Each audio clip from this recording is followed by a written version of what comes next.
This is United Network News with Sunny Galt, Calen, Kimberly Gogan, and our field messengers from around the world. Here's today's real news. It's Wednesday, June 25th, 2025, and here are today's stories. Denmark is shaking up Europe's retirement scene with a bold new law. Now the retirement age is the highest in Europe, and not everyone's on board. Then to Nigeria, where UNN Field Messenger Ade brings us the powerful story of two small businesses making a big difference, improving lives, creating jobs, and helping restore the nation. Back in the U.S., small farms are under pressure. Legal hurdles, unfair pricing, and corporate competition are pushing many to the brink.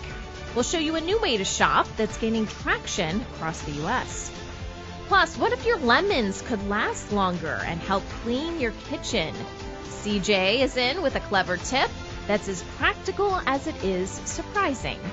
We'll also explore the mystery behind near-death experiences, spiritual visions, brain chemistry.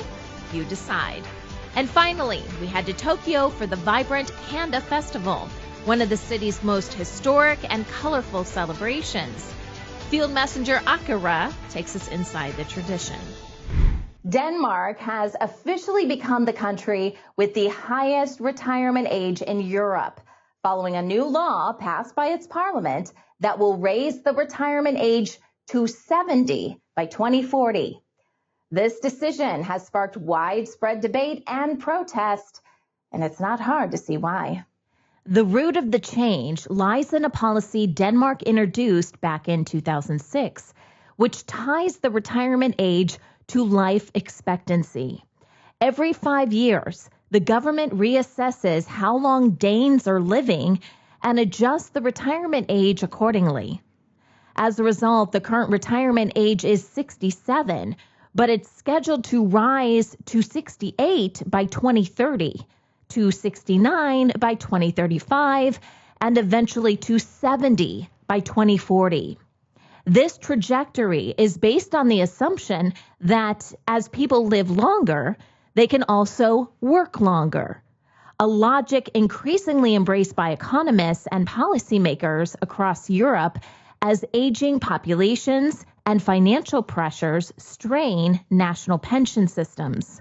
Denmark is taking the lead in Europe, not just in a way everyone celebrates. Across Europe, governments are pushing retirement ages higher, but Denmark is set to surpass its neighbors with the highest threshold by far, increasing it from the current 67 to 70 by 2040. It will apply to anyone born in or after 1971 and make Danes the oldest retirees on the continent. The policy links pensions to life expectancy, a reform originally adopted in 2006. The logic is simple. As people live longer, they should work longer too, but not everyone thinks it's fair. Denmark's biggest trade union says it penalizes workers in physically demanding sectors. In Denmark, the government argues it's the only way to keep the system sustainable and avoid burdening younger generations. So as lifespans increase and pension systems strain, how old is too old to stop working? At the heart of the issue is the growing gap between the number of retirees and the number of working age people who support them. Denmark, like much of Europe, also has a low birth rate. That means fewer young people are entering the workforce, while more older people are living longer and drawing pensions for extended periods. This creates an imbalance. Fewer workers are paying into the system, while more retirees are drawing from it. However, critics argue not all workers age equally, and policies must account for the physical demands of certain jobs. Many Danes already work past the official retirement age, and the country offers incentives to encourage it. Programs like the senior bonus provide tax-free cash rewards for delaying retirement, and additional tax and pension benefits make continued work more attractive. Denmark also promotes flexible work options for older employees. helping ease pressure on the pension system while supporting those who choose or need to stay in the workforce longer. It's 10 a.m. and Torben Alstrup's getting ready for his midday shift as a bus driver. He's 83, so why is he going to work in the first place? I'm healthy and energetic. I look forward to my job. Torben drives his bus in a city in rural central Jutland. He only learned to drive at age 70. Before retiring, he was a professional soldier and business consultant. But he wasn't content with the pensioner's life, so he went back to work. When you enjoy work, you enjoy life. And I think you'll also have a longer life. Torben doesn't need the money. After 40 years of employment, he's got a good pension. His wife is also long past 60 and still working, and they both still have time to tend their garden and a few beehives. This is where I relax. And I always have enough time for it. Denmark shares a common problem with most other European countries. Too many seniors and not enough young people. By 2050, 1 out of 4 Danes will be older than 65. Even Denmark's trade unions approve of government and business initiatives encouraging pensioners to return to work. Every year, Denmark's Public Services Trade Union votes for the best over 60, men and women who just won't quit.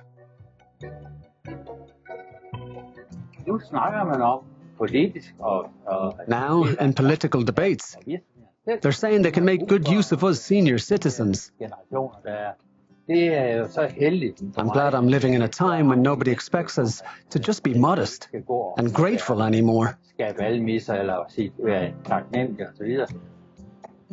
So Torben sees to it that the bus arrives on time. He'll leave it up to someone else to solve the problems that come with an aging society in his home country, Denmark. The current Prime Minister of Denmark has hinted that this automatic increase in the retirement age may not continue indefinitely. In 2023, she said her party no longer believes the retirement age should be increased automatically, recognizing the need to balance economic goals with fairness and well-being. This suggests while the current law is in place, the debate is far from over. UNN Field Messenger Ade shares the inspiring efforts of 2 local businesses in Ibadan, Nigeria. They're creating innovative products, providing jobs, improving health, and contributing to Nigeria's bigger restoration goals. Hi, this is Ade, Field Messenger for United Network News, reporting from Ibadan, Oyo State, Nigeria. Today, I'm reporting about our restoration activities in Nigeria. As part of our effort to bring restoration to the attention of SMEs in Nigeria, we had a meeting with the representatives of 2 organizations. The meeting held on 28th April 2025 at Homeland Foodies, Sango, Ibadan, Oyo State, Nigeria. Jalomi Foods are the manufacturers of Avara flour. Avara flour is a derivative of cassava. Avara flour is a mono-ingredient organic product, providing local jobs and training for young people. The flour can be eaten as a meal, popularly called swallow, and it can be used as coating for fish, poultry, meat, and vegetables. It is free of additives and preservative, and at the same time with low glycemic load. The product is suitable for people who are gluten intolerant and people who suffer from celiac disease. It is good for diabetics. It can also be used as organic flour for pastries like cookies, cakes, as an ingredient in pancakes, and also as thickener in sauce. The second company is called Frank's Kitchen. They are a nutrition and lifestyle management company. They offer consultancy and meal plan solutions that is patient or client specific to take care of health challenges. They also offer monitoring and evaluation services and also detoxification program. At the meeting, we introduced the two organizations to the vision of the restoration plan and also to CARE. We had a Q&A at the end of the presentation. Each of the organizations took turns to talk about their impressions of the meeting and also speak about their organization's products and services. At the end, they were all impressed and eager to be involved in the restoration of Nigeria. Thank you for watching. See you next time. Smaller farms in the United States are facing increasing financial, legal, and logistical challenges, making it difficult to stay competitive. One major issue is big chains often pay prices that don't cover the higher costs of independently grown food.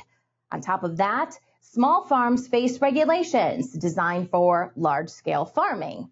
Supporting local farms by buying their products is a simple way to connect with your community and keep local food systems alive. The challenges are real. Since 2012, the U.S. has lost 13% of its small farms, according to the U.S. Department of Agriculture. Even though farmers markets have tripled in numbers since the 1990s, direct-to-consumer sales haven't kept pace. Limited supply, seasonal availability, and short hours make it difficult for small farms to grow and compete with larger operations. However, the growing buy local movement is helping to turn things around.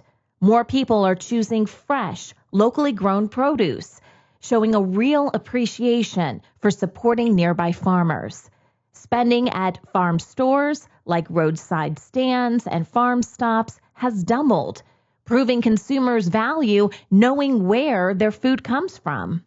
By buying local, shoppers can help small farms overcome challenges, sustain their operations, and thrive in a competitive market. Even if just 10 families a year voted with their dollar at my farm, that would just take me to the next level. I used to think that for me to be successfully financially, I would need to reach 1,000 people and I would need 1,000 customers to buy my product. But really, when it comes down to it, I need 10 to 20 families to keep buying from me. I don't need to sell to 20 million people across the United States. I need local families to say, I see what you're doing. I like your product. I want to support you, but I want to keep supporting you time after time after time. Whether you spend 10 or 20% of your food allowance every month on a local farm, that might seem like it's pennies to the consumers. That's huge to us. We just need that repetition. That can make or break a farm. Larger farms dominate supermarket shelves, often sidelining small-scale producers. The farm stop model offers a lifeline, providing better profit margins than supermarkets. A great example is Argus Farm Stop in Ann Arbor, Michigan. Unlike traditional grocery stores, which source food from 1,500 miles away, farm stops get most of their fresh produce within 50 miles. Prices are clearly marked with each farm's logo and location, making it easy to see where your food comes from. These spots combine the charm of farmers markets with the convenience of grocery stores, offering locally grown foods with refrigeration, freezers, and more. Open 7 days a week, they cut out middlemen, giving more money directly to farmers. Argus Farm Stop, which works with 300 farms, has inspired growth in the concept. There are now 18 farm stops in the United States, mostly in the Midwest and East Coast. Communities with farmers markets tend to welcome them, especially areas with shoppers who value fresh local food. It's a grocery store with a unique concept and business model. We are a year-round, everyday farmers market. We exist to help farmers and producers and growers here locally have a spot to sell all of their stuff. At Argus Farm Stop, nearly everything on the shelves, the vegetables, eggs, meat, even items like flowers, beer, and coffee beans, was made or grown in Michigan. And customers say they enjoy coming here. It's not traveling long distances. It comes from, you know where it comes from. And you get to know your local farmer, and it's great quality. Signs around the store also remind shoppers where their dollar is going. If you go into a grocery store, farms on average getting maybe 15 cents on the dollar. And so we really are trying to flip that paradigm. General Manager Laura Matney says farmers set their own prices and make 70% of the sale. The store keeps the other 30%. The way this works for us is that we've really just cut out that distribution piece. The farmers pull right up to our store. Our goal is not to exist to make a bunch of profit. Our goal is really to exist to settle a little over break even and keep the lights on. Small farms are the heart of our communities. They keep us connected to our food and the people who grow it. By supporting them, we're not just getting fresher, healthier produce, we're also helping local economies thrive. So the next time you shop, think local. It makes a bigger difference than you might realize. Hello, I'm Susan from Sweden. Wanda Michael from Eastern Uganda, Africa. Hi, I'm Tim from Vancouver, Canada. I'm Titeshwar Togao from Manipur State, India. I'm Gumba Obasi from Southeast Nigeria. Arnaito Chakrini from Western Uganda, Mbarara. At United Network News, you are the news. My name's Christina, Field Messenger, report first one in the hurricane down here in Southern California from Mexico. Real people reporting real stories from all around the world. At UNN, our field messengers are changing the face of news. This is Jason from United Network News. We're going to be doing some aircrete building with new technologies that allow us to live in comfort and also off the grid. Take the next step in changing the way the world gets the news. Become a UNN field messenger today. I am Michelle from South Africa, and we are the United Network News. I am United Network News. I'm United Network News. If it is going to be, then it's up to me. If it's going to be, it's up to me. Si va a ser así, depende de mí. It's up to me. It's up to me. It's up to me. It's up to all of us. We're UNN. Did you know you can extend the life of your lemons? UNN Field Messenger CJ shares a smart and easy tip to preserve lemons and also use them for cleaning. Good morning, everyone. This is CJ, Field Messenger for United Network News. I just want to do a short video on a hack that I saw on Telegram, and it was how to preserve lemons for like twice their shelf life. So normally we just put them in the refrigerator and they would last for, I don't know, maybe 2 weeks before they started getting brown and dehydrated. So what I've done is they suggested put lemons, and these are organic lemons, and I put them in a half-gallon size jar. I filled it with lemons and put filtered water over that, and you just put it in your refrigerator. And these lemons right now are about 4 or 5 weeks old. So they do last quite a bit, but after about 5 weeks or so, they start to get soft, the ones on the bottom anyways, and I still use them. I use them to clean my stove. I'll just cut them in half, pour some borax on my stove, and just use the lemon kind of as a scrub brush. But I also wanted to talk about Sunny's report on no waste. So what I end up with is the water, and let me show you what the water looks like when I pour it out. I'm going to try to pour this without making a mess so you can see what this water looks like. So it's just the water from the lemons and the lemon peels. And right now I'm going to clean my stove so you can see that. So I'm going to show you now how I clean my stove. I take the 20 Mule Team Borax. I put a little bit of this on the stove. I take my spray bottle, spray it with the lemon water, and use the peel that I had as a scrubber. So I scrub all on my stove. It smells really nice and lemony and clean. I'm just going to wipe this off now. All right. As you can see, it does a pretty good job of cleaning the stove, and it's all natural. I use it for my sinks, my countertops, my tub, my shower. So anyways, I just want to give you that quick hack that I saw on Telegram, and it does really work. And thank you for watching. This is CJ for United Network News. Near-death experiences are some of the most fascinating and mysterious events reported by people who come close to death. These experiences are often described in vivid detail, leaving the body, feeling mental clarity, traveling through a tunnel, encountering a bright light, and feeling enveloped by peace and love. Some even report accessing infinite knowledge. While many see these moments as deeply spiritual, others believe there may be a scientific explanation. The concept of near-death experiences, or NDEs, isn't new. In fact, ancient Egyptian and Greek texts contain references to similar phenomena.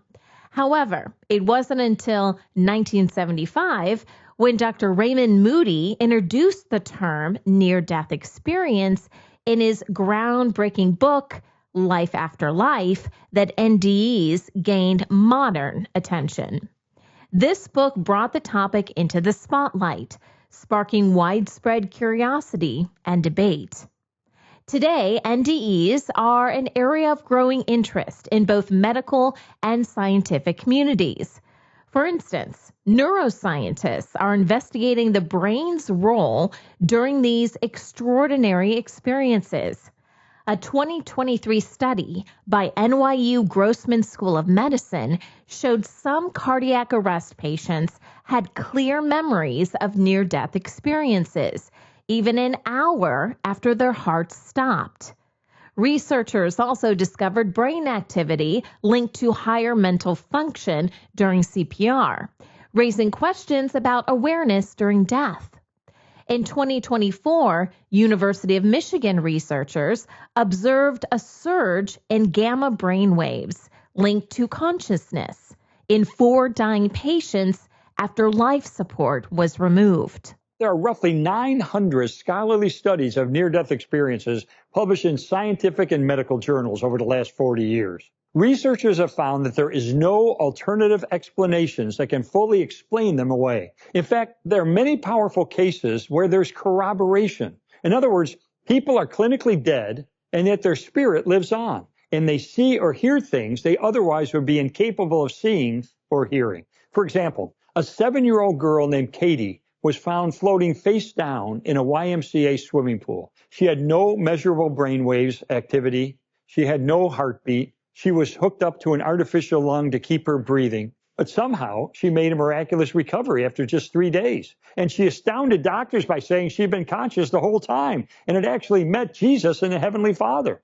In fact, she said at one point her spirit separated from her body and she followed her family home one night after they visited her. She was able to give specific details about what she observed, including what her father was reading, how her brother was pushing a toy soldier in a Jeep, how her mother was cooking a meal of chicken and rice. She even knew what clothing each family member was wearing on that night, and everything checked out. The pediatrician who resuscitated her, Dr. Melvin Morse, published her case in the American Journal of Diseases of Children. And then he gathered 8 researchers to conduct a study of children's near-death experiences at Seattle Children's Hospital. His conclusion, quote, "After looking at all the other explanations for near-death experiences, I think the simplest explanation is that NDEs are actually glimpses into the world beyond." The impact of NDEs often goes far beyond the experience itself. Many people who go through one report lasting changes in their outlook on life. They may develop a profound sense of purpose, a reduced fear of death, and a deep appreciation for life. These shifts can affect not only their psychology and spirituality, but also their physical health and relationships.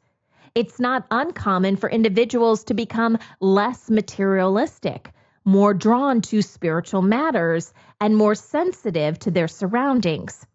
Socially, they might reevaluate friendships, careers, or relationships to better align with their newfound perspective on life. What's truly fascinating is how unique each NDE can be. Some people report reliving past events, glimpsing future ones, or meeting deceased loved ones or religious figures. Though the majority of these experiences are positive, some individuals describe them as distressing or even frightening. This emotional impact has led experts to advocate for better support systems for people recovering from such life-changing events. Near-death experience, they make people much more spiritual. By spiritual, I mean they become much more aware of the interconnection among people. They feel more connected to other people, to the natural world, to the universe, to the divine. And they feel, because of that, a deep compassion for other people. And that leads them to be much more altruistic. They also become less invested in worldly things, which includes material possessions, but also power, prestige, fame, achievements, reputation. These things don't matter as much to them anymore. And these may sound like good changes, but they can actually be very difficult for people whose lives were not particularly spiritual beforehand. And one of the most dramatic examples are people who lead a violent life, who were either career police officers or military officers whose job requires them to kill people. And after a near-death experience, they often find they cannot go back to that life. But NDEs don't just change perspectives. They may also unlock hidden abilities.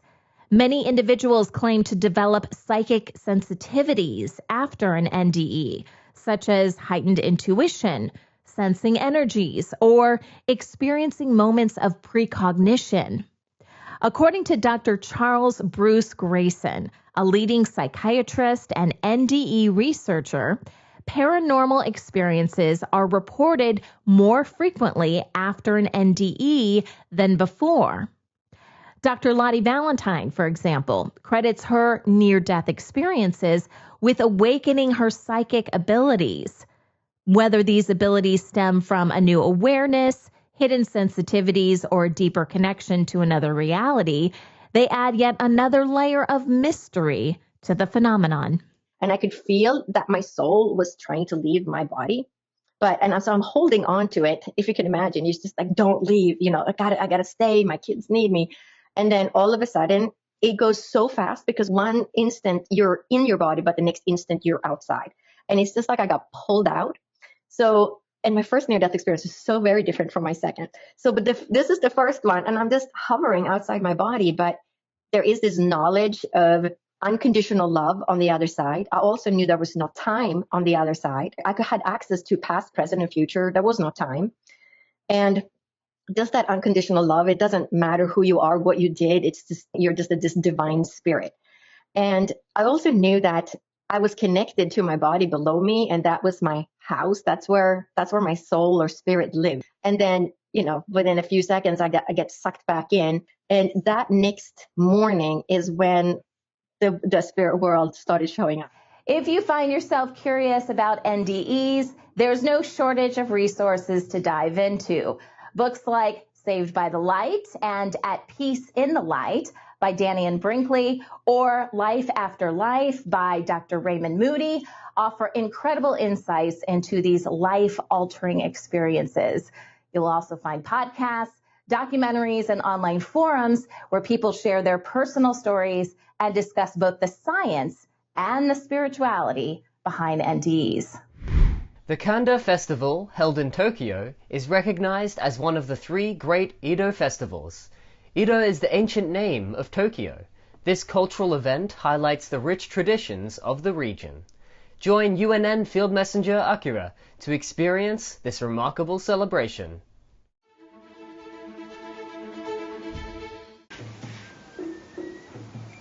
Hello, this is Field Messenger Akira reporting for United Network News from Tokyo, Japan. The other day, I went to Kanda Festival, which is one of the 3 great Edo festivals. Edo is the old name of Tokyo, used until the end of feudal era by shogun. And Kanda is the oldest commoner's town in Edo. In Japan, we have 4 streams of religion. One is Shinto, upon which this festival is based upon, and which praises and worships unseen God, or nature itself. Another three are Buddhism and Christianity and various new religions. It is not surprising at all if people believe in Shinto and another one or two of other religions at the same time. That's the nature of Shinto and also typical Japanese mentality. I think every religion is partly a tool of control, but partly a pure real offering to Source. I love to see people carrying a portable shrine.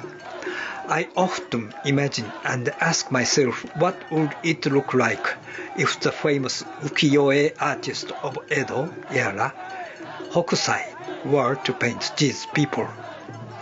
Gods are thought to ride on this portable shrine, being carried by people and walk around their sphere of protection, and come to do greetings to God of higher rank at this Kanda shrine in every 2 years, like the feudal lords who were obliged to make alternate attendance visit to shogun. This is only a little part of it, but this festival is very huge and has long history and tradition. More than 200 portable shrines gather to this Kanda shrine one after another, and this marks the climax of the festival. This is Field Messenger Akira reporting for United Network News from Tokyo, Japan. Thank you for watching, and Source bless you. UNN is changing the face of news. Join us for our weekly Field Messenger meetings and learn how you can make a difference. Visit unitednetwork.earth for more information. Thanks for watching.